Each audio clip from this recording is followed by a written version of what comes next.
Hello and welcome to the first episode of Vibe107.6 FM's Hornet Heroes YouTube series. I'm delighted to be joined by Watford and England legend Luther Blissett. Luther, thank you for taking the time of your busy schedule to come and talk to us today. No, it's my absolute pleasure. And when someone's a fan, you have to do it. It's something that's very, very important because that follows on for what Graham Taylor's all about.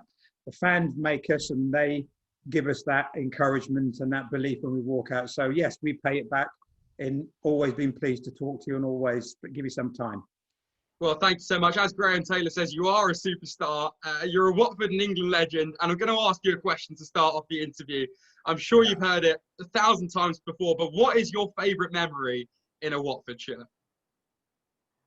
Well, I think, it's funny. A lot of people say it's your the first time you ever walked out properly, but I think for me it would have to be up at Old Trafford in 1978. That would definitely have to be the one. We beat them 2-1. I scored both goals and made even more poignant, I suppose, the fact that I was a Man U supporter at that time, and that was my first ever visit to Old Trafford.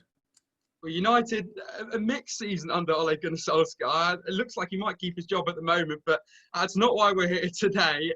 You played no, we won't go there. One of the greatest Watford ever, the greatest Watford manager, a legend. What's your favourite Graham Taylor story, the funniest Graham Taylor story? Well, I think one of the best stories actually was the team talk leading before that Manchester United game, because we had gone up there the night before on the coach. We stopped at a hotel, so we went out training as we always do in the morning, and just had sort of half hour just having a bit of run around and go through some bits and pieces. Then he calls us in at the end of the session, and we've got the M6 or 60, whatever it was, in the background there, traffic running by, and there's this group of, I think it must have been about 14 players, and Graham and the coach and the physio. And he says, right, you've got Manchester United later. He goes, you can think of all the names, the big stadium and all that sort of stuff. But he said, but that doesn't matter, because what you got to do is imagine that you are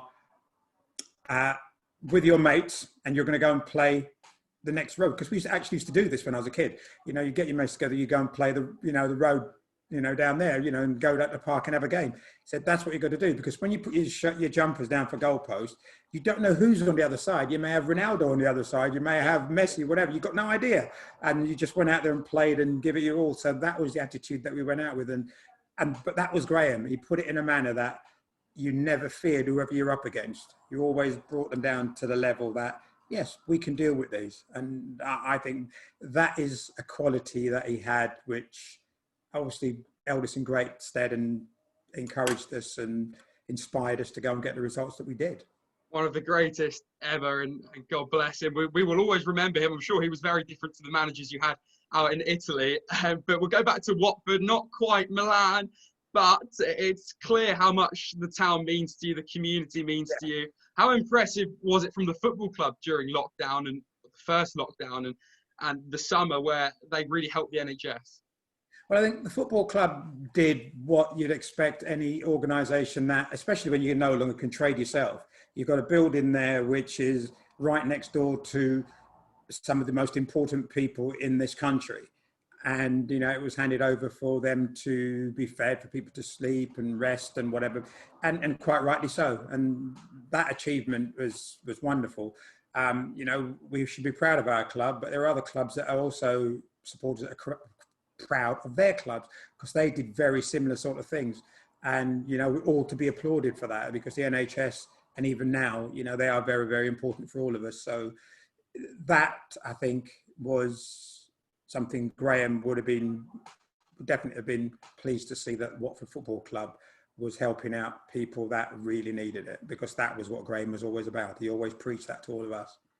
It's amazing the work they did. You did some brilliant work too. I jumped in on a few of your quizzes with the elected mayor of Watford, Peter Taylor. How good a feeling is it to give back to the community during such difficult times? Well, those quizzes and all the various things that we did, again, it was, what can you do in a time when everybody's struggling, people are finding it hard? It always comes down to, what are you able to do? What can you contribute? And again, the teachings and what Graham drummed into us from the time he arrived in 77, it was a case of, how can we give back? How can we give something? And a quiz to raise people's spirits, to give them something to look forward to have a laugh about. And, you know, all this sort of thing was perfect. And Peter Taylor, the mayor, was amazing because he just fitted into it really well. And he's, I think, been a very genuine, very caring, very honourable man.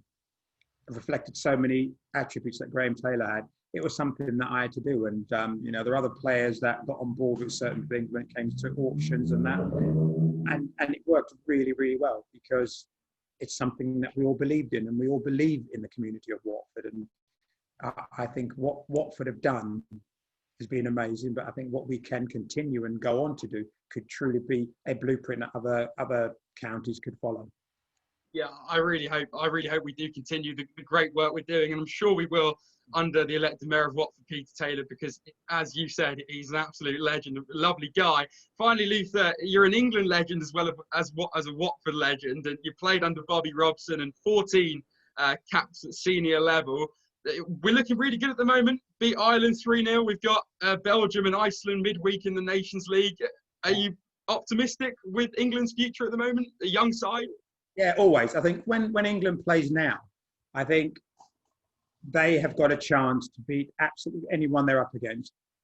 England's problem has always been finding the way to play that suits the players we have, and we're slowly working toward that. I think the issue we have at the moment is whenever we've got the forward line that we'd like, we've never got the defence that we want in there. And when you get the defence, you've never quite got the forward line or the creativity in the midfield to complement both sides of it. And I think that is a conundrum that at the moment that is being solved very, very slowly. And these young players coming through have been absolutely amazing, because I know what it's like when you walk out there with the 3 lines on your chest and doesn't matter who you're facing, you know, you've just got this pride and this belief that all things being equal, you give your performance and give the best that you can, and there's a good chance you'll come out on top. And I'm very, very much looking forward to seeing how England do. And I think they actually get themselves to the final or semi-final of that again, which would be amazing. And this time, hopefully they can actually win it, which would be amazing. It really would be amazing. It would be incredible. And finally, I spoke to boxing commentator Mike Costello about this during the week, and we were both concerned that young guys competing in sport at the moment during this lockdown, they aren't able to continue doing what they love. What would your advice be to players that aren't able to play football at the moment, to any athlete who can't compete in the sport that they want at the moment? I would assume just to keep on going and to follow your dreams. Yeah, well, I think that is very, very important. But the thing is, if you cannot take part and can actually be doing the competition side of what you love doing, then you have to keep the training. You have to keep the training and preparation. And that mindset has still got to be, you know, Saturday's coming, or that day when you're competing is coming. You always build towards that. That's very, very important to keep your mind on that. But and then to complement that, you need to also put some of that energy that you're not then releasing when it comes to competition day into something else. I've been able to do that with the things that I do for the community and the various charities that we've done. And you put that energy into it, and that helps other people. And I think if you can do that, it also will elevate your performance when you get out there to play or to perform the next time you do, because you've got the support of all these people who you know you've done so well by to really give you that lift when you go out. So I think it's very important that you do keep training, you keep the focus on where you want to be, how you're going to get there. But in the meantime, you help as many people along the way as you can. Sometimes it might be just knocking on a door, ringing somebody saying, how are you? And I said it during lockdown the first time, we speak to people, and I think Zoom and all this sort of this media now is amazing that you can do this. But on your phone, you've got FaceTime, ring somebody, FaceTime them, because you can see their smile, you can see their eyes, you can see more of what that person is like. And I think that's very important, that we as human beings and people in Watford, do that for people in our communities. And that's exactly right. And let's end the interview with a 2-part question, a quick one. 1, will Watford get automatic promotion? And 2, I know you're into your cars, will Lewis Hamilton win his 7th world title on Sunday? Yes. Good stuff. That's a double whammy, yes. Brilliant. Good answer. I think all things being equal and we don't get the injuries, or more to the point, I think after Watford beating on winning that last game last weekend. Coventry, You know, a lot of supporters are going, "No, we're easily going to win the league. We're always going to win the league." And I'm thinking, you do know this is the championship, and we've seen teams do it in the past where they've got that result, got to the top, and suddenly people are thinking we're going to be champions. But because you get so many games, it's having to be able to deliver a level of performance week in, week out, and this is 2 games a week, and it's a heavy schedule coming up. You've only got to look at Brentford or Leeds. Yeah. Well, look, Luther, thank you so much. It is for the supporters. It's important that they understand that. I'm sure the team and the coaches and people like that will do it, but I think as supporters, that people support Watford, it's important that we actually are the ones that keep our feet on the ground and just enjoy every victory, every point on that way to when we get there. Then when it's finally nailed and you've done it, then you can shout and scream as much as you like. Well, you're a star. Thank you so much, Luther, for partaking in the first episode of our Hornet Heroes series. And yeah, it's been brilliant. So thank you so much.